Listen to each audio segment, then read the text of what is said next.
everyone. This is another Freedom to Feel conversation, and my guest today is Alberta D. Jordan. She's a dynamic divorce coach who helps trauma survivors navigate life post-divorce. She's the CEO of Exhilarated Life, who programs guide and empower trauma survivors post-divorce so they can bounce back more powerfully. I love the words you use, and you capitalize those words too. Powerfully, Yes. confidently, and whole. You say more, but I just use those three. She's also the co-author of Transforming Your Life, Volume 6, 20 incredible stories showing the strength of the human spirit. So this is my brief introduction to you, Alberta. I usually ask that question for a reason, because belief systems are very important, the way we see ourselves, the way we talk to ourselves. So I have to ask you the question. In your own words, who is Alberta? How would you describe who you are in this very moment? I'm so happy to share with you who I am today. Emphasis on today, because this whole process of life has brought me to where I am today. Yeah. I am a Christian. I'm a devoted mother.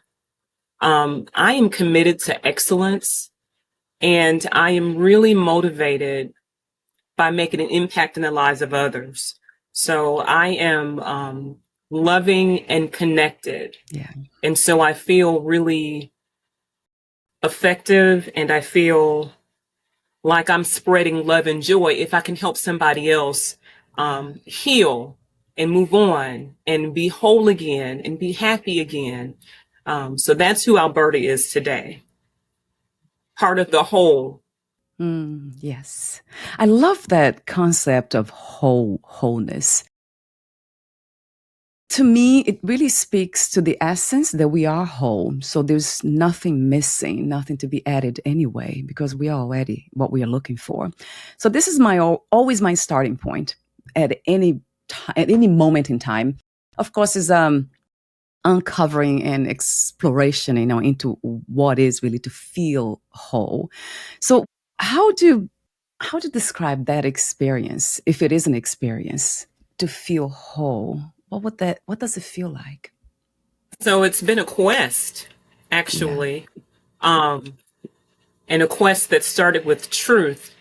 But the catalyst to that was all the experiences that you've lived up to that point, especially if they were challenging, Right. and painful experiences. That just shifts you in a whole different gear. I'll have to also connect it to my lived experience as a child. So being traumatized as a child, I experienced sexual abuse. And then, of course, that spirals into other abuses as you live your life if you don't get that healed. Yeah.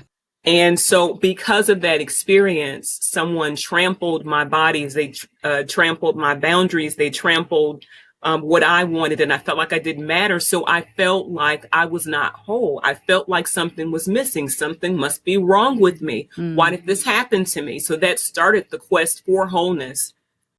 And in the end, after getting some therapy to help me acknowledge what went on, well, then I was left with, okay, what do I do now? The therapist says, and you don't need to come back.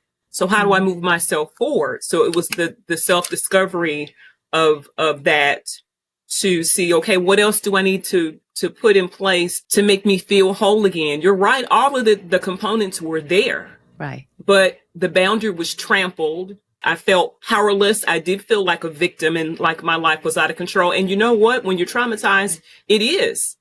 A part of your brain shuts down and you're not functioning the way that you should. You're not functioning whole. So, yeah, that definitely started it. And, I'm as happy as I've ever been. I'm complete. I don't need someone else to make me whole. I am already whole. I'm whole in the love of God and in people and in relationships. It's just, I can't express how, excited I am now about my life and how fulfilled I am in my life. So would you say that, I have to say it that way, that the main source for wholeness is spirit, it's God? I would say that that is the source because from so I'm preface this, I'm a Christian. I realize Yeah, that not everyone is a Christian. right. This has really worked for me. So yes, he is the source that makes me want to become whole. Mm, And I look to him for guidance on what do those practices look like. So when I'm angry, when I've been hurt, do I lash out at someone else or do I follow his guidance on forgive, set your boundary, yes, right, forgive, set your boundary and love? Because otherwise it's just a vicious cycle of everybody hurting everybody. right. You know, we never get to a better point. Yes. I wish that more humans would be in touch with their own essence, because that's what we share, that essence. That's what we are. And when you say practices to become more whole, to me is a reflection. It's like is a river reflecting the sun and being cleaned enough with the mind being pure enough to reflect that image of God. And what you said about knowing how to respond to challenging situations, that's so important. Yeah. And that has been one of my greatest gifts in a way, because I have this tendency to be very kind. But at the same time, it has hurt me in the past, the body mind, because I couldn't create the Sure. boundaries. I would say yes to Yeah. everything and everybody, and then I would get hurt. And then, that would be a snowball. So now I'm learning to say no, being true to myself and say no. But at the same time, I have to be kind, though, because I think kindness is what it reflects that idea of God. It really does. Indeed. And you know, I was thinking while you were talking, yes, I understand why some people have no connection to God and no Mm. even conscience or even unwilling to entertain the thought because um, when you are traumatized, you feel like no one's there for you. Where was he when this happened to me? Yes, You know, true. why did this happen to me? And like I mentioned to you earlier, you can really get stuck. And when you get stuck in that place, that's a very ugly place. But that's where some people are. They were not surrounded with supportive, loving relationships to Mm. help them get over what happened. Some people don't have people like that in their life at all. And it's so important for those of us who have received the healing to exemplify love and connected and empathy and kindness, as you stated before, so that people, maybe if you don't get that in your family, okay, you can get that in a friendship. You know, you can get that in a work setting. You can get that in your neighborhood somewhere else. People are looking for that. They don't want to succumb to that ugly feeling of no Mm. one's there. Right. They want somebody to be there. So we have to step out. We have to step up. And I look for those opportunities when I'm driving and I go to the store or if I'm shopping or if I'm out at the park, wherever I am, I'm looking to connect with people. I'm looking to see how life is affecting them so I can say something to lift them up or encourage them or just have a laugh. I think it's so important to connect with each other. We're missing that right now. We need Yes. that so much right now. So true. The topic of our conversation is how to bounce back from trauma and get on the road of becoming your best self. And with that in mind, I want to mention the book that you have. I mentioned earlier, but I want to mention again. So you co-wrote a chapter in the book titled Transforming Your Life, Volume 6. And the title is From Pain to Power, Transforming Your Trauma. So we've been talking about pain, trauma, and that relates to what I just mentioned about belief systems. So if we have a belief that has been informed by trauma, then it becomes so much more challenging, right, to access the Oh, source. yes. Oh, yes.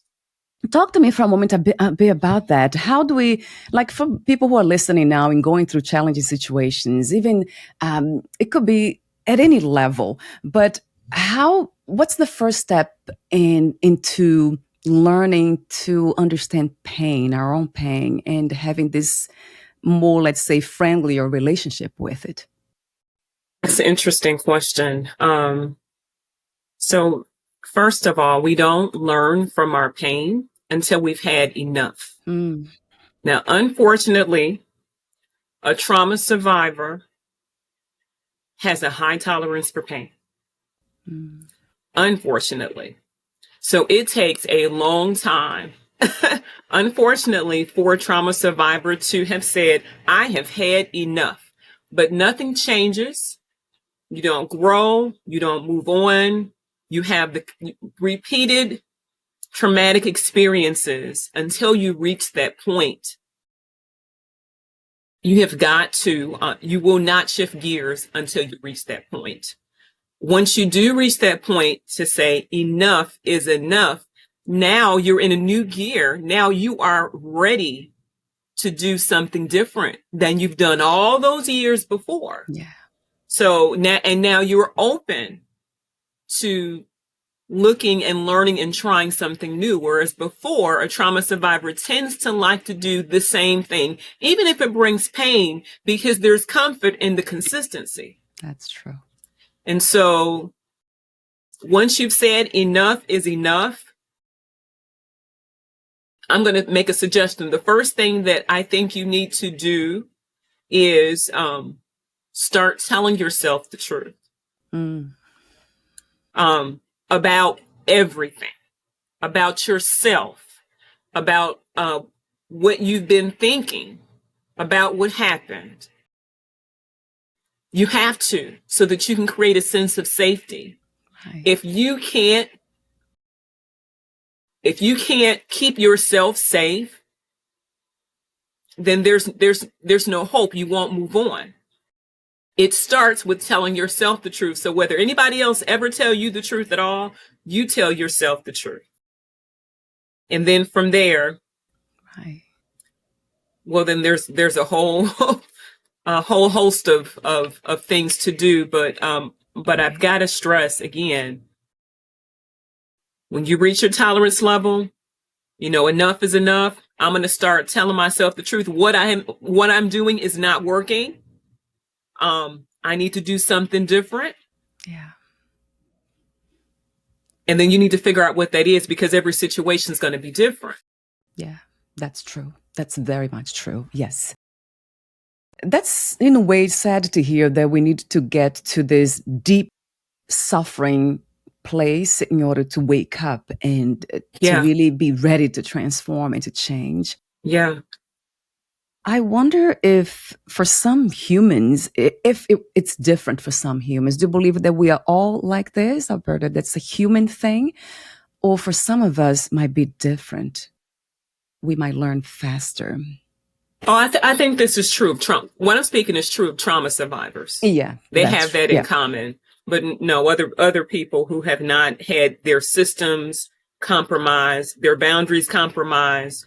Oh no, I'm sure they learn a lot easier than we do. Yeah.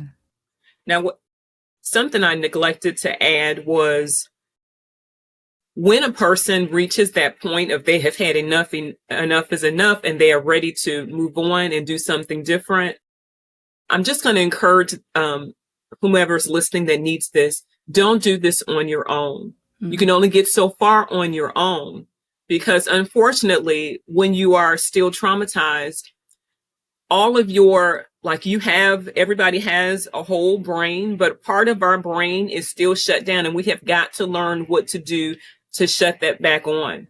Right. It's not shut it on, it's turn it on. Sorry.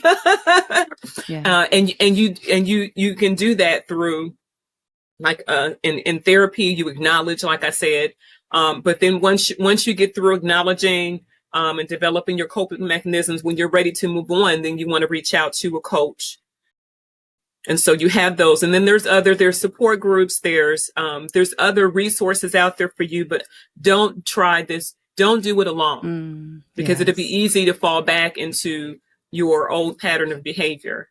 That's so true. Yes. That's the process that you tried yourself. I know you did therapy, have tried many other healing techniques. Yeah. Right. Beautiful advice, though, suggestion. I absolutely agree. I see actually coaches and therapists as a best friend. That's how I see them. Mm-hmm. I meet them all the time, and that's what it feels like. My heart opens. So I have to ask you this question too, Alberta. Why a divorce coach? I know that's the label. In now life coach or trauma coach. I was Uh-huh. wondering.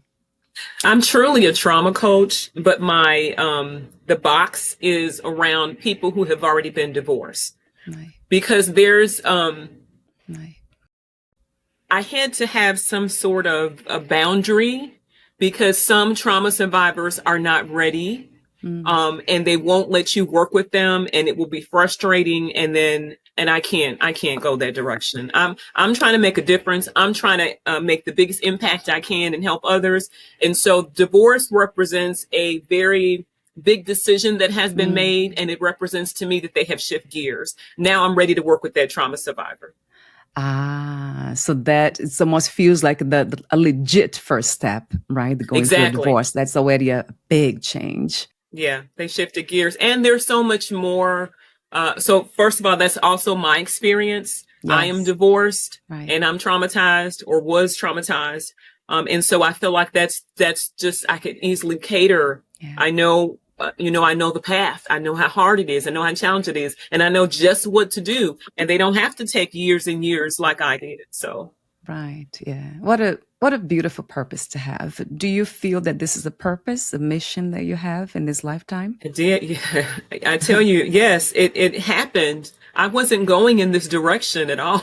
It Yeah, happened while I was pursuing a master's after I was in the process of divorcing and I was actually headed into the medical field. right. But I realized no matter where I wound up, I found myself coaching. And so in this particular instance, it was, I was coaching trauma survivors who fell in acid, who burned their whole bodies or who had their arms or their legs cut off. And these were people that were, you know, were giving up on life and just felt like, Mm, that their life was over. And I would just do these small little coaching sessions with them and I would see them perk up and then they really just gravitated toward me all the time. And I got such a high from it. I thought, I'm going to look further into this coaching thing. So then I got the certification and kept doing it. And I was like, you know what? This is such a high that this professional field that I've been in for years, I don't get that same high. I don't get this. I can't see my mm, impact. It's not the same.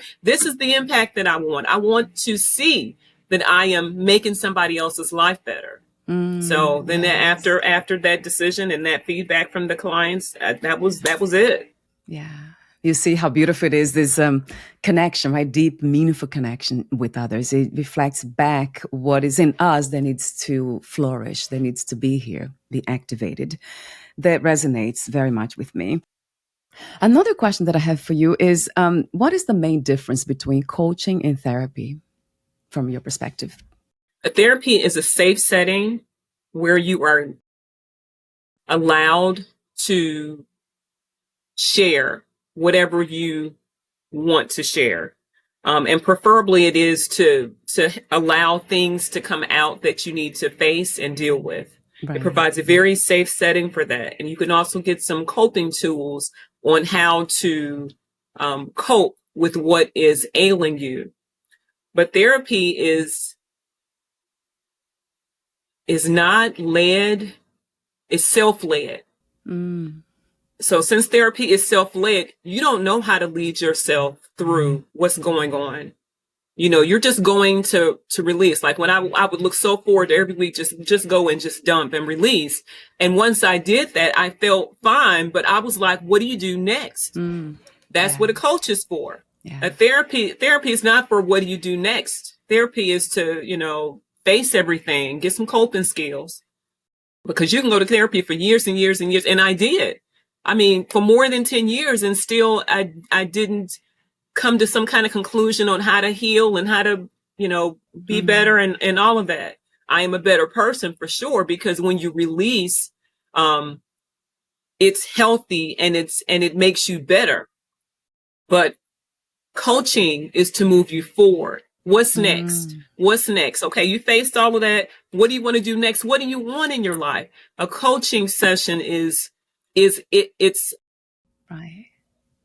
the client is in charge, but the coach knows how to help the client go in the right direction so that the client can get what they want. So coaching helps you get what you want. Yes, yeah. So it is driven by purpose. So it's very much accessing what is there that wants to be here, to wanted to be expressed in this reality. I love that. That sounds. Do you also include spirituality when you're coaching people? Do you bring the aspect of spirituality? I share inspirational spiritual pieces, Yeah, but the program does not impose spirituality on someone. yeah. It acknowledges it.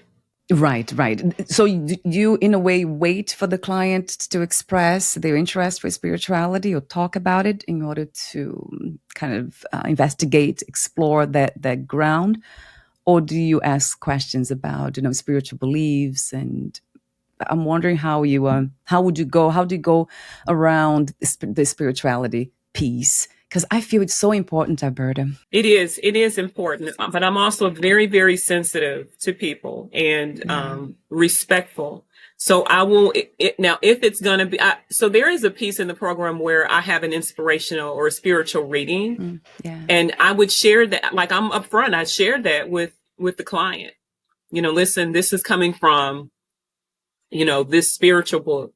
How do you feel about that? Mm. Are you open to just reading it? And if not, then we're moving on. I mean, I don't want anyone to feel uncomfortable. I'm very sensitive to that, but I haven't had any issues so far. So let's go back to your book. So, Transforming Your Life, Volume 6, 20 incredible stories showing the strength of the human spirit. I love concepts and I love words. So when I read this, human spirit calls my attention immediately, especially spirit. You see, that's something for me that's so devotional about it. It's like, God, this is what we need. So, but how did you get to participate in this project? Is that something that you already planned to do? Yeah. No, I accepted an invitation, surprise invitation from some colleagues, and I said yes. Right. And interestingly enough, at the time, I was diagnosed with cancer. So I wrote my piece from my chemo chair. Yeah. And when I was so afraid that everything was going to happen while I was so sick. But once I got better, the book got published and then it went #1 in 8 countries. And I was like, yes. Yeah, that's it. It was meant to be. Yes. I think it was in Japan, we surpassed the autobiography of Benjamin Franklin. Oh, wow. That's amazing. And I know there are Yes. 6 volumes. That's incredible. Did you participate in the other ones too? Are you there as an No, author? this was the only one. Ah, so I'll have the link here, of course. It will be directed to your website. And we also have the Amazon link. And so the title is From Pain to Power, Transforming Your Trauma. So it's so appropriate, though. I love the way you begin, the first lines. Why is life so painful? What a provoking question. Why is life so painful? We've been talking about this here. So going a little bit, probably again, deeper and into the spiritual aspect of it, how do you make sense of the human experience as it is, but comprised with all this suffering? Do you believe that this is something that it has to happen for us to evolve? Because we do have some examples of role models of humans who have been born this way. They are born already wise and evolved, and they don't go through so much pain, only basic pain. And I guess with that, I wanted to ask you a question about, do you somehow distinguish pain from suffering? And when does pain become suffering, if you see a difference between them? Honestly, I've never thought about it before. And if I give that a thought, I would say I do think there's a difference between pain and suffering. Right. Pain can be acute. or it can be chronic. And when it gets to be chronic, I would call that suffering. Right. And if a person chose not to address their pain, that's definitely suffering. But sometimes people choose pain over, it would seem like that makes no sense at all, but some people actually choose pain. Yeah. I like the way you said that. So pain could become suffering if we stay with it for so long in it without doing anything, ignoring it. As you said, you said something else about ignoring pain or something else, though. Holding on to pain. You actually mentioned that way. To hold on to pain is to sentence yourself to be stuck in the past. Yeah. And you said to ignore it, it guarantees you'll be stuck in a cycle of repeating pain until you're willing to address whatever it's causing your pain. So this is from I don't want to mention everything in that article, that chapter in the book, but this caught my attention very much. So from my perspective, it feels like exactly that. If I hold on to pain, then it becomes suffering because it's, like you said, if it is chronic, anything chronic that's ongoing, then it's bound to affect us at a deeper level, in a consistent level. That would be suffering. To me, that's how I would define suffering. Some people have come across some people with chronic pain that they don't seem to suffer, or the body's going through, they understand that the body's going through that pain, but not their essence, not what they are. So that connection to source, it's so powerful that they are able to recognize the infinite in that painless space. So they still kind of remain painless. In a sense of awareness, I wouldn't say, of course, the pain still felt in the body, but at the level of awareness, they recognize the painless, spaceless realm. So They're rare have you, people. yeah, those are rare. Have you met some of them, Alberta? No. No, not yet. Yeah, but they do exist though, and I know that they are these people they do a lot of meditation, of course, and they do yogis are like that, and some spiritual teachers are like that too. Yeah, I don't see too many of them apart from spirituality. So you have to be so connected to feel so one with that infinite, limitless, perfect reality that nothing can affect you, really. You go through everything, but you're not affected by it. But that makes sense. It does, right? It makes sense that you would transcend yourself somewhere else and not in the limbs of your body to feel the pain. That makes sense. Right. There's something about a sense of peace that sets in when I am in difficult situations. These days has been, let's say, 15 years, because I've been doing this work for a long time, kind of deepening my understanding in the realization of what I am. So it feels like playful and it feels peaceful when I'm going through challenges. So it's not per se not feeling anything. I feel everything, but it has become more. It's almost like it transforms the response to it, to challenges. It's transformed. Oh, yeah. So there's playfulness in it. Have you experienced suffering and pain at that level? Have. I was a very pleasant cancer patient. Yes. This Yes. year, I went in Yeah. for gallbladder surgery and I came out with stage 3 blood cancer. And so I could not breathe most days. I couldn't breathe, couldn't sit up in the bed, couldn't take a whole breath. I would breathe like that. Because of my spirituality, I transcended myself to a different place, and I was not in a complaining mood all the time about the bone pain that I had, the hip pain. My head hurt, everything hurt. But I was very pleasant. I could smile. I would joke. Could still have a good day because my focus, my perspective, and my connection was strong. And that's just where I put my energy. So I think where you put in your energy has a lot to do with perception. Yeah. Yes. Yes. Yes. Yes. Yes. Yes. Absolutely. So the way we perceive life, we see ourselves. So you had the experience. And you that comes from spiritual connection, right? Spiritual realization, and that's what you have. Oh my God, Alberta, that's what we need more. Now, instead of painkillers, I think that would be perfect Yeah. painkiller, right? Oh It's yeah. Oh yeah. spirituality.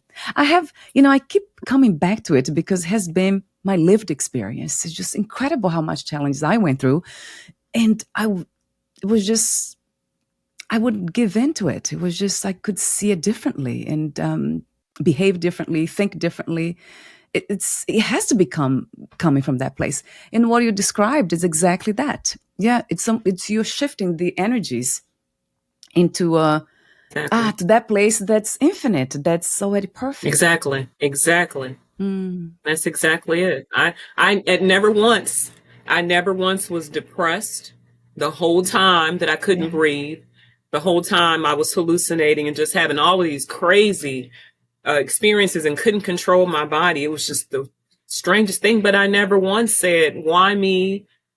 None of that. Mm, I'm going to put my energy in the right place. yeah, that's it. Yeah, thank you. For me, for that alone is just incredible. That's what we need. Yeah, more in this reality. This the spirit. The word human spirit, that's it. That's the human finding, returning to spirit, and that's the experience we have here. So, gosh, I have another. We're almost at the end. I have another question for you about what you just said about them. Yes. So, how are you feeling these days? The body mind when it comes to that. How is that? I feel so good. I am back to myself or better than I was Mm, before. right. I really am. My cancer is undetectable and I am just having a good time. Yes. So I love the end, of the chapter you wrote. I put a heart in here. You say, I promised to be my hero. I would no Yes. longer, I love that. I would no longer wait around on others to do for me or expect anything. This decision was liberating. Having a victim mentality meant that I was helpless and that others were responsible for me. My new declaration: I am responsible for me. So that's very empowering. When it comes to the body mind practice here and day to day living, that's so empowering.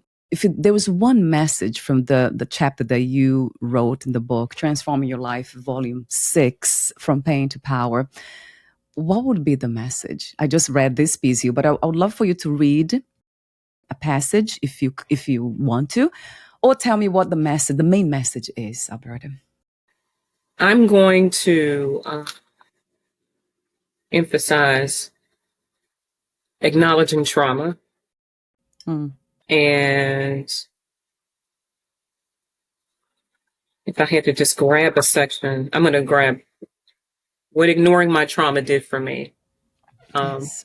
And I'm going to read this passage to illustrate why it's so important to acknowledge what the heck is going on with you. For as long as I can remember, since then, I have been disconnected from my body.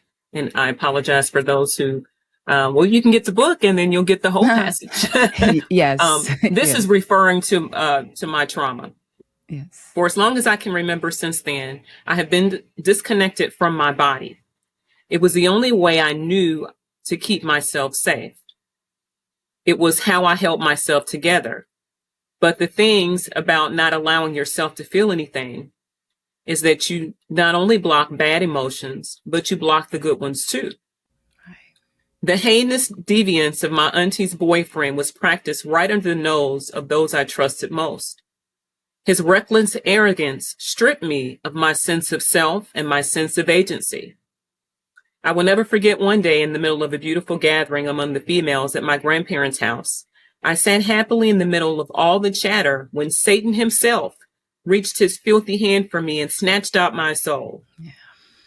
This thief stole my innocence right in front of everyone, leaving me defenseless and reeling for the duration of my adulthood. If you think he only stole my innocence, you were on the wrong track. He stole so much more than that. And on top of his treachery, I still had to grapple with the fact that it was my fault somehow. The guilt was stifling and plenteous. I was always sorry to everyone about everything.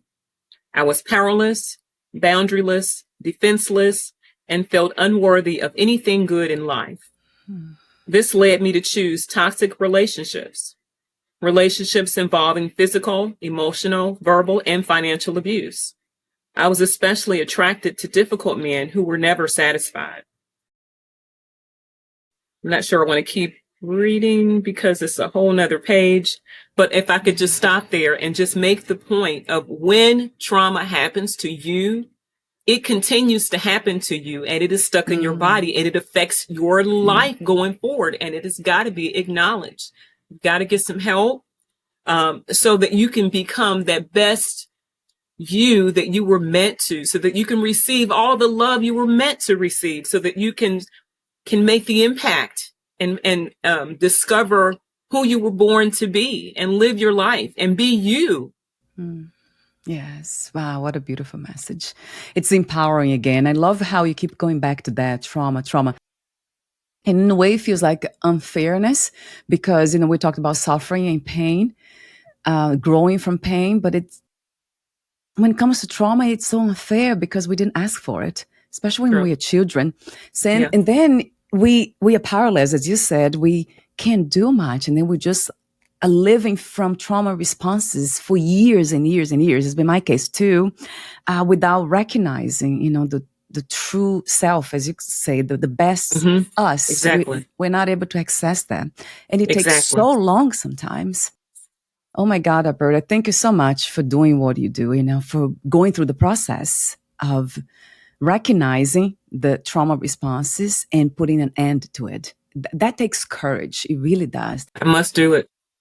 This is very meaningful work. I must do it. I'm there. I'm here for whoever's ready to do the work. Yeah. And I see your commitment. Yeah, it's very clear to me. Thank you so much. So I want to mention also your offers. I went to your website, so you have the Authentic Power Session, and that it's a free call too. Anyone who wants to call, I'll have the link here. They'll be under the podcast profile. And then your website, I love the name, exhaled-life.coach. That's liberating to look, even the word. I love words, I love concepts. Every time I look at them. Me too. I do too. Exhilarated. All these words that you use, they're just so connected to spirit. So, and then the book too, I'll have the link to your website, which you are selling there too, and Amazon. I'll have both. I also want to mention that the sessions you explore finding your true self, that's one aspect of it, embrace your future, and be free to love. I love concepts. That's why I have them here, the true self and, love or the freedom. And with that in mind, this platform is titled The Freedom to Feel for a reason. Because after interviewing so many people, I came to that conclusion myself, like, wait a minute, it's all about being able to feel the feelings, like you said, not try to stop them from flowing, from being here, recognizing them, acknowledging them. So, and with that in mind, from a general perspective, Alberta, what is your understanding of freedom? What is freedom to you? Freedom is uninhibited expression. Yeah. Period. Uninhibited expression of love, expression of whatever the emotions are that you feel. Yeah. I'm so tempted to use liberty, but I'm not supposed to. I'm trying to define something. I'm having trouble grabbing the words. But I just feel like that there's no container with freedom. There's just no container. Yeah. Yes, a billion times to that, which to me, it relates back to spiritual freedom being a spiritual state of being. Just knowing that you're already free from everything. And what we are having here is an experience. It feels like watching a movie, really. In the end, it would be something like that.